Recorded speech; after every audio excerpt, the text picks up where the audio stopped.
Welcome back. In our first story tonight, the Asante Otumfo said to the second has charged the National Petroleum Authority to liaise with relevant state agencies to deal with unauthorized siting of gas and other fuel stations, especially in waterways.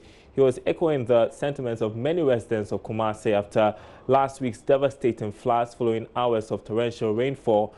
Otumfo said Tutu wants the NPA to collaborate with other agencies to sanction corporates appropriately. He spoke when the board and management of the NPA called on him at the Menchia Palace in Kumasi. Nanaya Aljima reports. Residents of Anloga Junction and Dabain have particularly blamed perennial floods on the location of fuel stations in waterways. In spite of such concerns and attendant loss of lives and property to floods, little has been done to address the challenge. There is ongoing demolition of temporary structures along the Abuabu storm drain by the National Disaster Management Organization. Public reaction has been one of apathy and in some cases anger because residents feel strongly small flies are being targeted at expense of big fishes.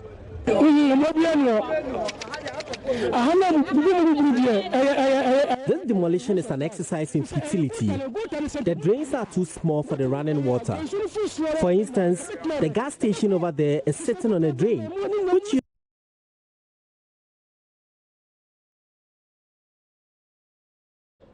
All right, we apologize for that. Let's move on to other stories tonight. The Ministry of Works and Housing aims at creating a land bank to put up more than 10,000 houses across the country.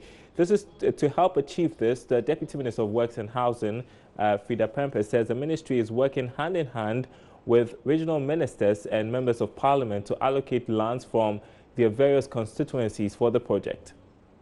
This year, we are hoping, well, we hoped to put up more than 10,000 houses across the country.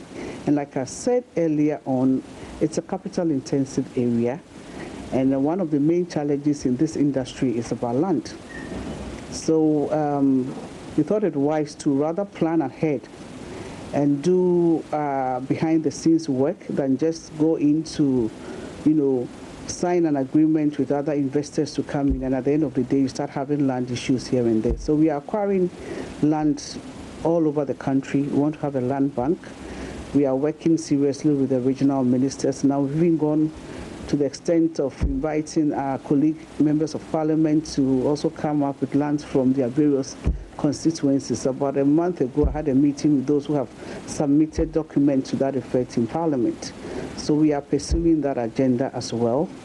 And we're also going to put up about 40,000 houses for the security services. Earlier this year, I supported the Vice President to commission about 360 units for the Ghana Navy. We are about to start the second phase for the Ghana Navy as well. And also, we'll soon cut a sword for the construction of about 300 for the Ghana Police as well. So we are hoping that we'll be able to, you see, the housing deficit is so huge that you can't bridge it within a day. We are talking of over 1.7 million. Now our population is about 29.5 million. So as much as you build houses, people are still producing, giving birth here and there. So our population is also going up. So you need to plan so that you don't plan to fail. Now, the Agricultural Development Bank, ADB, says it is setting up special desks in various branches of the bank to promote businesses in the agricultural value chain. Managing Director Dr. John Kofi Mensah says this is part of measures to strengthen the bank's core objectives of promoting agriculture. He spoke to Love Business at a customer appreciation event in Kumasi. The board and management of the Agricultural Development Bank this year brought their customer appreciation event to Kumasi. Hundreds of customers gathered to express their satisfaction with the bank's operations and ask questions about how the bank can help businesses and individuals with their finances. Managing Director Dr. John Kofi Mensah reviewed plans by the bank to get closer to its customers, especially farmers. It is therefore setting up special desks in some of its branches to enhance businesses within the agricultural value chain. Officials say Ashanti and Bonohaf regions will be the focus of the initiative due to high concentration of agric-related businesses in the zone. But what we have done is to decentralize the administration of ADB. So beginning last month, we have established area managers, and Ashanti region is combined with Brongafo. So we have an area manager and his deputy or her deputy, and they have the power to take certain decisions straight away so that it doesn't become always Accra, always Accra. So very soon we are going to make it public and explain to clients that for all over Ghana we have area managers now. I think ADB is embarking on this initiative to strengthen itself to appropriately engage with its clients for effective business operations. Dr. Mensah says the bank is decentralizing its operations as new branches come on stream. It is also to reduce bureaucracy and facilitate effective business operations between local managers and clients. We realize that when it comes to Ashanti region and Brongafo, there we have a lot of talented entrepreneurs who set up businesses, especially in agro value chain. What we have done is we want to encourage people to go into value chain business so that if you are a maize producer, in the next 6 months, we should be able to assist you get a processing plant for maize, so that you can even time out when you are going to sell the product, and you don't have an issue with preservation and then conversion into other products. So this is what we are going to do, and already we have selected 36 of our branches, and we have placed officers there all over as a great value chain desk, so that we get closer to the people who do the production. So it's an exciting moment for ADB now, and I think we are prepared to support businesses. If we support Mr. A and Mr. A becomes a big fish, he will employ people. He will also feed a lot of people, so that we together remove this poverty alleviation, poverty cycle, which is really eating deep into our system. So that is ADB's focus. Prince Apia reporting.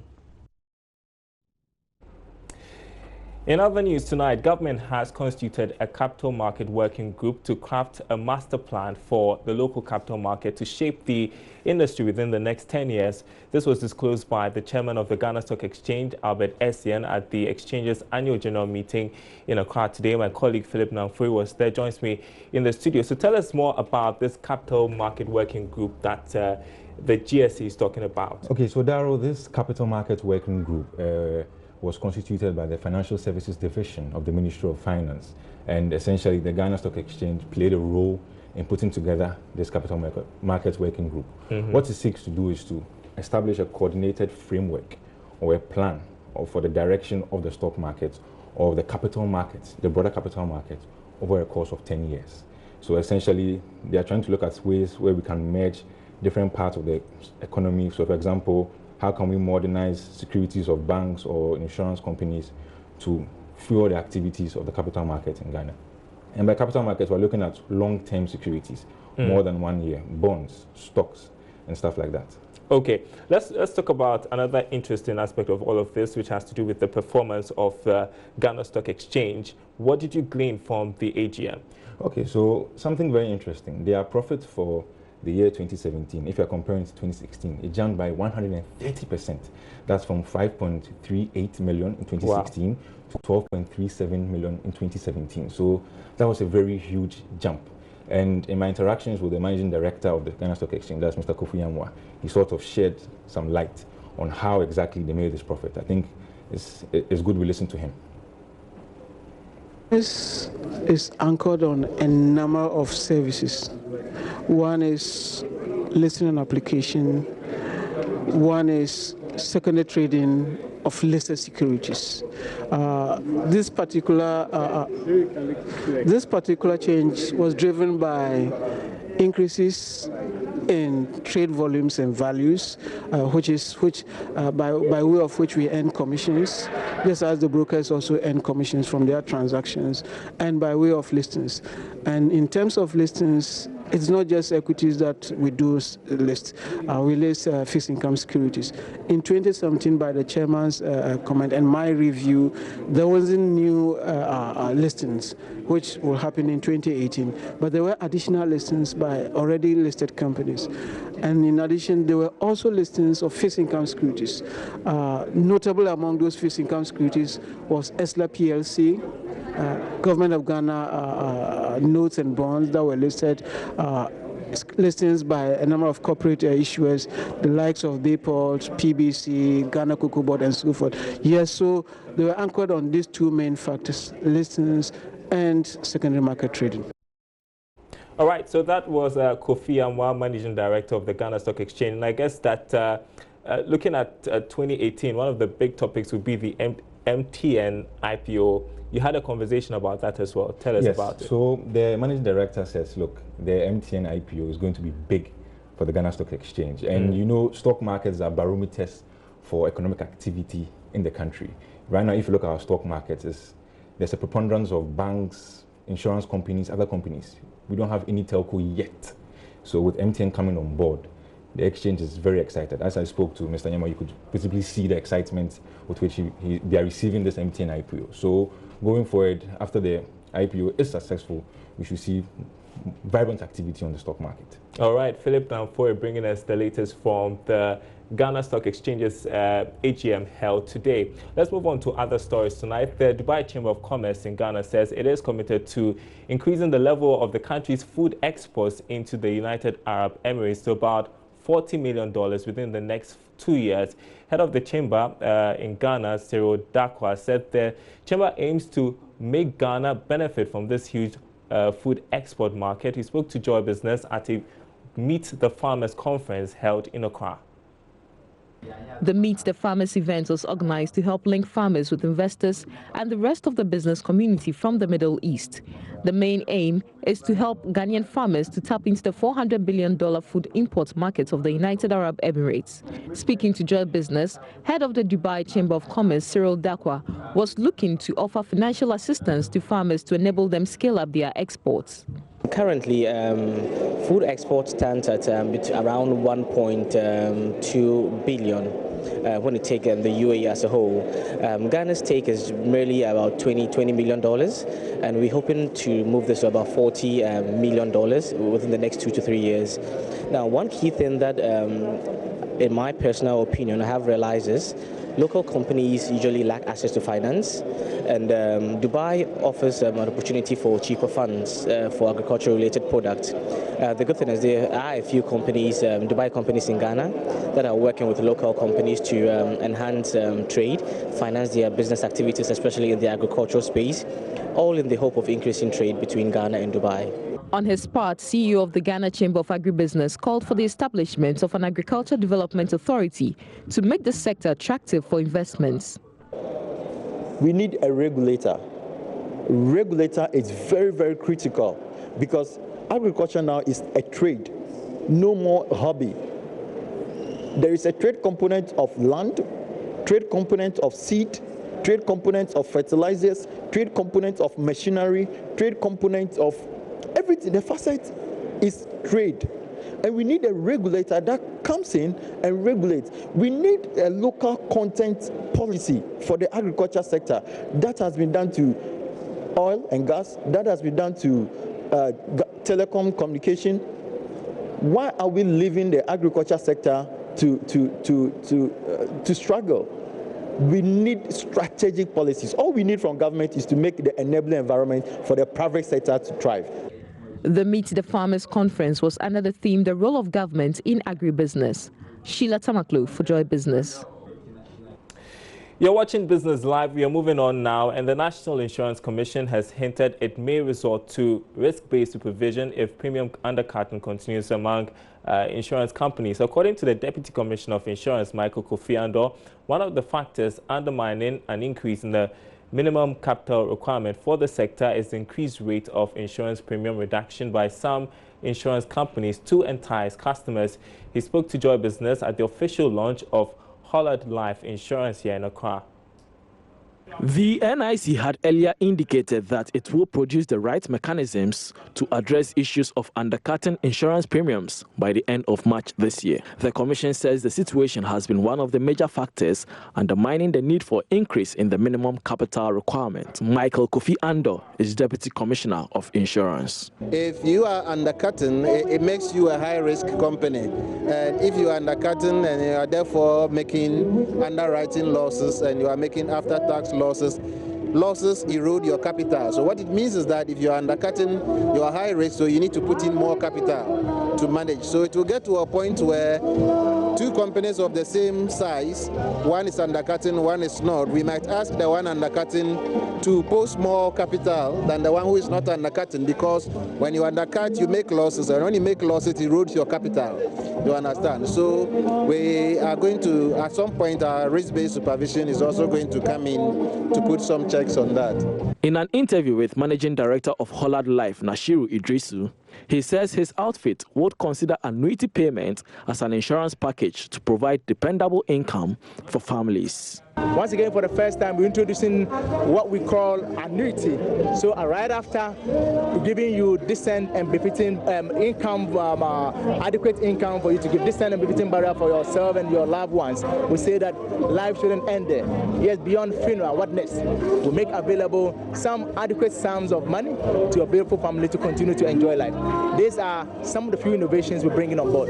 So talking about annuities, the Deputy Commissioner mentioned the fact that there is a need for some recapitalization and solvency, increase in solvency levels. Yes. How ready is Hollard Life for this? We are more than ready. Remember, we indicated that Hollard Life is a global brand. On his part, Global CEO of the Hollard Group, Sax Ntombela, says Hollard Life Insurance Ghana is looking at growing the Ghanaian life insurance market. We're also excited because we see significant potential for growing the Ghanaian life insurance market.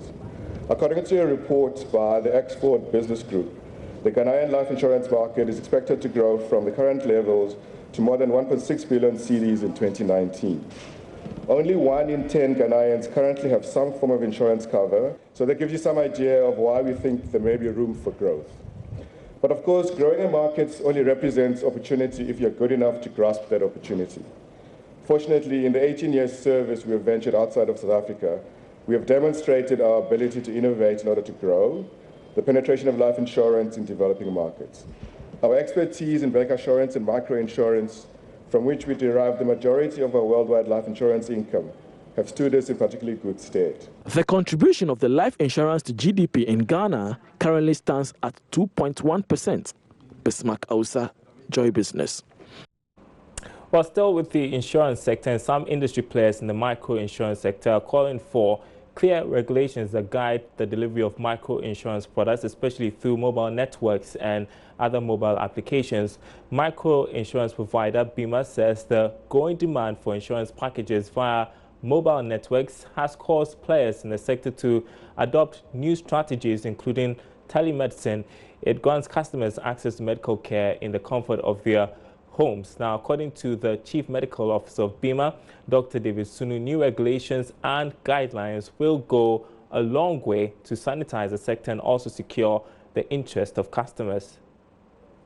On a daily basis, we conduct consultations that in a month, if we want to look at just figures on a monthly basis, comes to 9,000 customers in each month. And for us, this is large. Even at this stage where I admit that publicity is not as much as it should be, we may ordinarily be skeptical about the Ghanaian not being so tech savvy and all of that. So a utilization of as much as 7,000 to 9,000 in a month and up to 90,000, in a year for us, it's quite significant. And it means that the Ghanaian is embracing innovative ways of accessing healthcare, and it means that we need to get more people involved or expand to bring on board or give access to even more people, so the access to healthcare would be something that will help the Ghanaian. Once you're in the innovative space, it means that there would always be some gray area in terms of regulation. I mean, prior to getting the telemedicine license, we had a situation where the law was not very clear on what the guidelines had to be, and we had to engage the regulator a number of times in order to get to this point.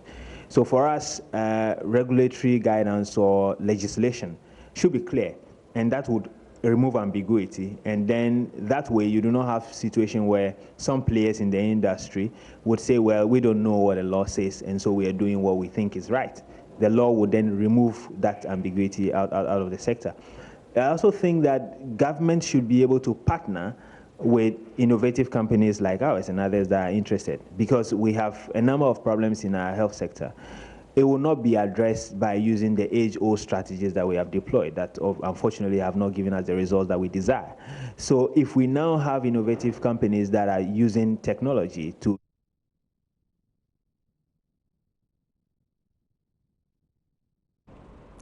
Now, traders of live birds say their sales have not been affected by the current scare of a bird flu outbreak in parts of the country. Veterinary officers have so far destroyed some 5,000 fowls in the eastern region.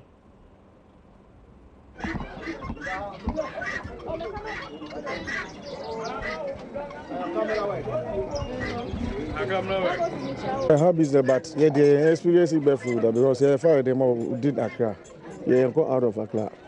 If your mom go out of Accra, yeah, they are very stressed. But yeah, since I started, my experience is sad. Fred here has been selling fowls for over 20 years. He tells me that notwithstanding news of a bird flu outbreak, his business is doing well. Oh, it depends. It has not affected my business so much. On a good day, I can sell close to 100 birds like today. He believes that the problem can only get out of hand when the flu is not controlled when it spreads in a particular area. The bird flu is not a problem for us here at the Nima market. Almost 22 years today. Moses is also in the poultry business. However, the story is quite different for him. In Accra here, we don't have that problem. The number is so we still buy chicken. Yeah, normally we normally lose a lot of customers because when they head, they are afraid to eat, so they don't normal buy like the way they used to buy. The bird flu, also known as the avian influenza, is often contracted by contact with sick birds and can also be transferred from person to person. In 2015 alone, a total of 76,326 birds were destroyed as a result of the outbreak of the epidemic nationwide. However, some consumers say they are not perturbed over the rising scare. Best thing is to abstain from it. But with someone like me, I like chicken, I love meat. So the best thing to do is to eat from the right place. Or if I'm cooking myself, I have to make sure I cook it very well. I do mind because it's going to affect my health. Someday, if not today, someday it's going to affect my health. Although there is a scare or a suspected bird flu attack in the eastern region, traders here in the Nemo market in Accra say it is yet to affect their businesses. Now they tell me that is a matter of taste and preference, and therefore their customers are not affected by the suspicion. Reporting for Joy Business, Karen Dodu.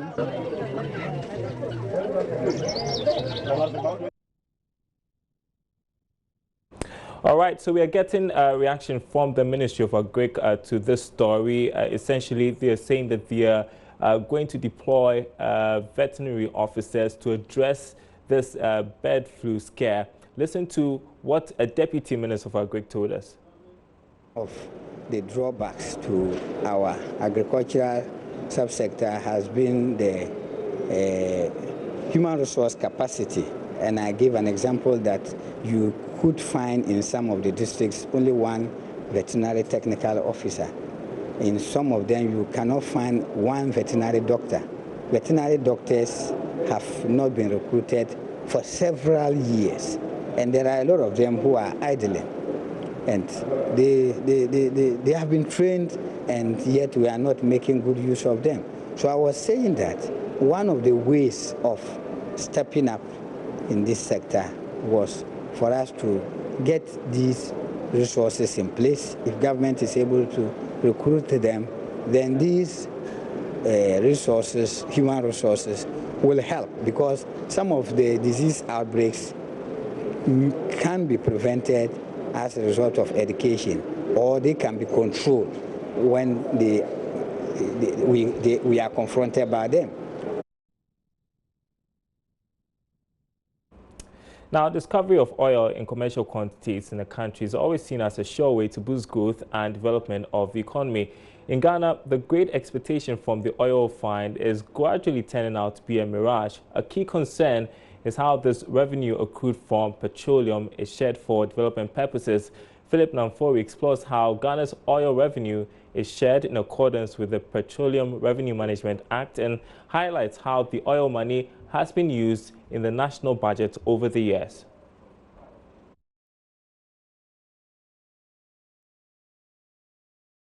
Crude oil was discovered in commercial quantities in 2007. Commercial production began in 2010, and our first revenues accrued in 2011. The oil discovery was touted as a change to the economic landscape of the country. How are these oil revenues then shared? There are four key areas. One, the National Oil Company, that's the Ghana National Petroleum Corporation, GNPC. Two, the annual budget funding amount, ABFA or APFA. Three, the Ghana Stabilization Fund. And four, the Ghana Heritage Fund. Now, the annual budget funding amount is the portion of the revenue that goes to support the national budget. So government policies, government programs are supposed to draw from this and more or less put in place these programs and policies. The Stabilization Fund and Heritage Funds are more or less accruals of the oil revenue over a period of time, and then they are invested. The Stabilization Fund is supposed to support the economy in times of a dip in oil revenue, and the Heritage Fund is supposed to support future generations, perhaps my kids, my grandkids, my great-great-grandkids. Now, with the annual budget funding amount, the Minister of Finance has the priority of which areas of the budget should go. So, for example, we have monies going to support the free SHS. We also have monies going to support the plans for food and jobs. We also have monies going to support railway development in the country. All right, our interview of the day tonight. The Fisheries Ministry has indicated the ban on tilapia importation and other colorful fish used as pets in ponds could be extended. The ministry last month placed a ban until December this year to help deal with the emerging tilapia lake virus, but the ministry has indicated an extension of the deadline if efforts to beef up market surveillance and border inspections fail. Dr. Peter Zida is Director of Fish Health Unit of the Fisheries Commission. If there will be an extension, then it means that we have found a disease. But as at now, we have not found a disease. And we are doing our best to protect our environment and protect our fish, both in culture and in the wild. In the wild, when I mean those fishes that we are not culturing, because the very moment, you know, the bulk of our fish farming is done on the Volta Lake. And so if we should have an introduction of the disease into the Volta Lake, then we are doomed, because controlling it becomes difficult. Look at what we are having with the bird flu. Every now and then, it looks as if the disease is becoming endemic in the society. And well, that's our program tonight. Thanks for watching. There's more news on our website, myjoyonline.com/business. My name is Daryl Kyle. We're back same time tomorrow.